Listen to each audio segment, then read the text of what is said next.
Hi, folks. It's Todd Von Deek here at the Athletic Trainer Society of New Jersey. And if you're seeing me on a split screen with Mike Prybiciens and others, you know that it's about that time of year where we're catching up with speakers at this year's annual conference to hear what we can expect and really try to give you that firsthand appreciation of all that the conference is about. I'm thrilled this year that Mike's brought a chaperone to this year's talk, his son Aiden. And actually, it's a joint talk, and we're going to create some history in Atlantic City, as I understand it, with the first time that a father and son are going to share the stage, the dais, the podium together. And this is not a new concept for you guys, as I understand it. How the heck did we get here, Mike and Aiden? You go first, bud. Well, we have been talking at local colleges or colleges that my dad teaches at for honestly ever since I could remember. I think maybe since I've been 7 or 8. Recently, we've been going to a lot more often as I get older and older, and I can interact more with the students there who are going to be our future athletic trainers, and will be possibly working with diabetic kids in their futures. Yeah, I think, so Aiden was diagnosed. Aiden is a junior in high school right now. He's, 15 years old. Or no, 16, I'm sorry. Like, Get it right, Dad. I Get it should right. know that since he's driving a little bit with a permit now, right? But Yeah. so he was diagnosed with diabetes at the age of 4. And we went to this camp called Camp Nahida. And it's a camp for diabetics where a lot of the counselors I found out, were student athletes at the time. And I remember a lot of them telling me at this camp that, that when they got done with the school day, they were kind of on their own when they played sports, and that their athletic trainers weren't, really helping them manage it at all. And I just kind of remember at that camp making a promise to a lot of those counselors saying, I'm going to change that, and me and Aiden are going to change that together. And, we started, with athletic training students, like Aiden mentioned, at Rowan University, Montclair State University, William Patterson University. I think we were at Seton Hall. I think maybe the only one we've missed so far was Kane of our programs. It's been really well received by the students. I usually do the lecture component like we're going to do here.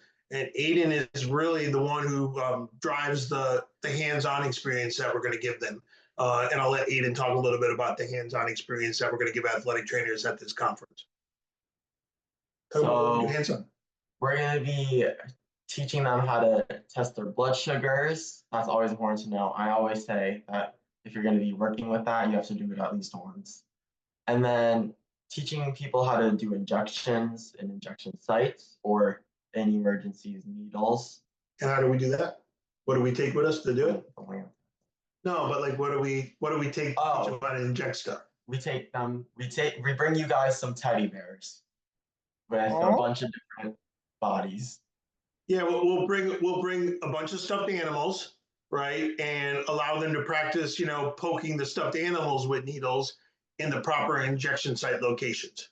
Which is wonderful, because so much more. There is such a focus on the hands-on component at this year's of the conference, and this is just one piece of that puzzle. So that's real neat. And Mike, as an athletic trainer who has covered as many miles as you, I had, whenever you give a talk or whatnot, it's wonderful to have someone who has experienced it with you and whatnot.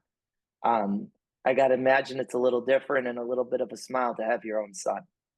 Yeah, I'm really proud of him with things he does.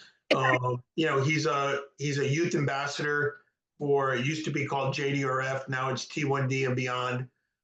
So he's made a focus, and I think kind of seeing, how important it is to me to educate people throughout my career.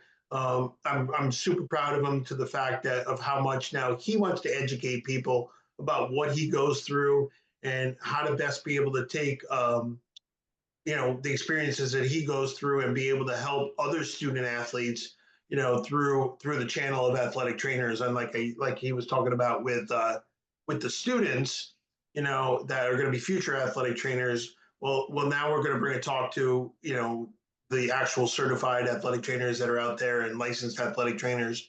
And I think it'll be great. And I know he's going to do great, and I know we're going to do great, and that the athletic trainers hopefully will be really receptive to this talk.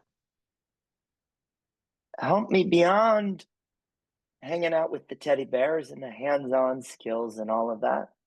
What's one thing you hope that everybody there, what's one thing everybody can expect to take back knowledge-wise to their practice sites the day after the conference? You want to give something, Eden, and then I'll give my talk on it. Yeah, what would you both say? I would definitely say knowing about different ways that your blood sugar is affected by different types of weather or different types of sure. Or cold or physical activity. Yeah, physical activity, how much you're doing, because that's really what affects me in my diabetic journey. That's really important to me. Okay. And I want to say that we're going to try to give them a extremely well-rounded presentation and hands-on experience, right? And that's not only going to be injections, but from the time Aiden was diagnosed at the age of 4 till now when he's 16, the past 12 years, we've really seen as a family the evolution of the technology that exists in the diabetic world. So we're gonna talk about continuous glucose monitors. We're gonna talk about pumps. Aiden actually does a great job on this part as we kind of break up our team component of the talk. He does a really great job of showing them the data that you get from a continuous glucose monitor and how you can make the best decisions on your insulin delivery based on what you get from the continuous glucose monitor. Wow. I think that's the thing, where Aiden talks about what he said. I think the one thing I really want to highlight to the people who come to our presentation is the technology that exists and how you can better manage diabetic situations now because of the technology that exists. Where do you think it's going in 5 years with all of this? Got a lot of places already. I mean, Aiden technically wears an artificial pancreas right now, where it literally basically does the pump does everything. The pump and the continuous glucose monitor talk to each other. When he's going high, gives him less insulin. When he's going low, it gives him when he goes low, it gives him less insulin. When he's going high, it gives him more insulin. I mean, the world is the treatment and the technology is so great, but what they're doing in other countries with stem cell research, it's going to be interesting to see how it plays out with the multi-billion-dollar industry of diabetes and some of the regenerative with things that they can do with stem cells. And that's what I'm really curious to see what happens in the next 5 years. For him, as well as for everybody. For generations and whatnot. Aiden, I have but one more question. 16-year-old, high school junior. This seems like a lot of extra time with your dad.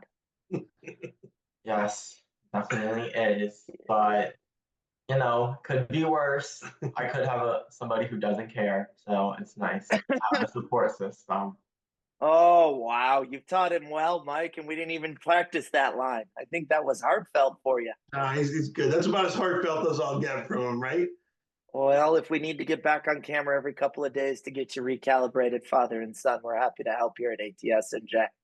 Thank you, guys. Thank you. No, we're looking forward to it.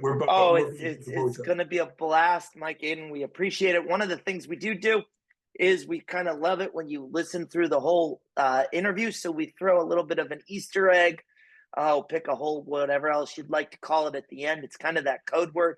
And if you remember them all and give us back them at the conference, Ken Cieslak, our president's going to buy you a great prize that he doesn't even know about yet. So let's just start here with father and son. That will be our little bit here. Gentlemen, it is a nice night to spend with you. Thank you for that time. And quite frankly, we're just getting the recording of all these interviews started, and I could have thought of no more fun place to start. Thank you for being that. Thank you.